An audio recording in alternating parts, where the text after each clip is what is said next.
Now, hakuna blogger katika eneo la Mlima Kenya ambaye alikuwa ametishia wasanii haswa wasanii wa nyimbo za gospel ambao wana tabia ambazo hazimpendezi Mwenyezi Mungu, ambaye hakuwa anamuogopa blogger Mother Mwihaki Hinga.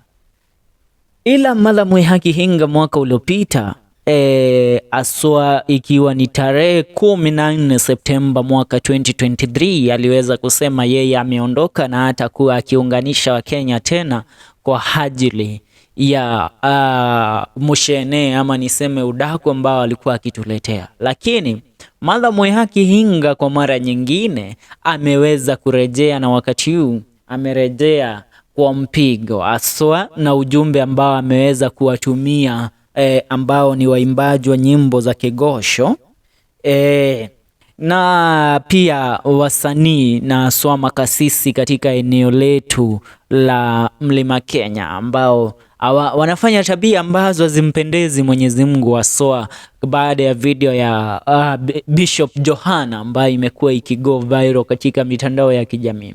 Mother Mwihaki Hinga anasema there is this one thing that I learned about Christian during my 5-month hiatus.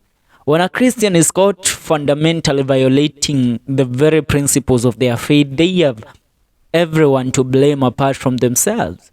They will blame the devil, they will blame whoever apprehended them, they will blame God, they will blame nature. They will blame the media, they will blame you and me, and they will blame everybody.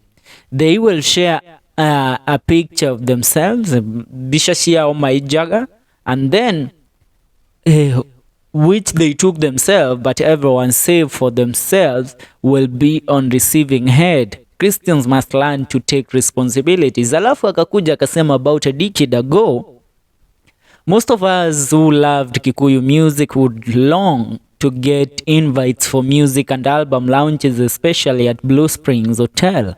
This was because that would mean an afternoon of inspired Kigooco and sensational ministration.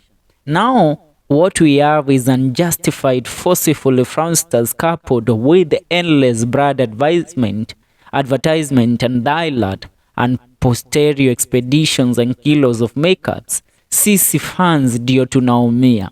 So pale kwenye comment section after this message, a lot of people reacted to this. Kumbuka Waira tu alipata kusema hivi mwaka uliopita na akapata kuvamiwa sana.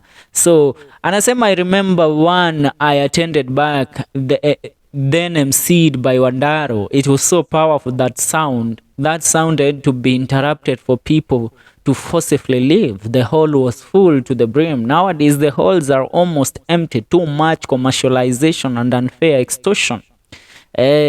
Watu wengi wamereact to this message. Ele Kabsa anasema I used to go to almost all launches. Mwingine nilimuuzia CDs zote kwa mlango na da heire onaikomi area bigiji nyaweyo. It's true Kigooco was lively. Nowadays announcement ndizo mingi. Steve Boots anasema planning to take the gospel back to its root. With God everything is possible. Wangeshige timu wakauga and the songs of those days will drive to the head of times. Titus Mjera Kauga, welcome back as we continue doing the work of the Lord. Liz Mwangi akaiga, syllabus imeanza vizuri. Wairimo Waweru anasema it is about to go down. Sema napenda. Monica Stephens anasema tulikuwa tumekumisa haki. Wamefiz akaiga, kwanza hii season launches zimefuatana almost kila Sunday. No go turaiga. Wewe, do you support how Kikuyu artists nowadays do?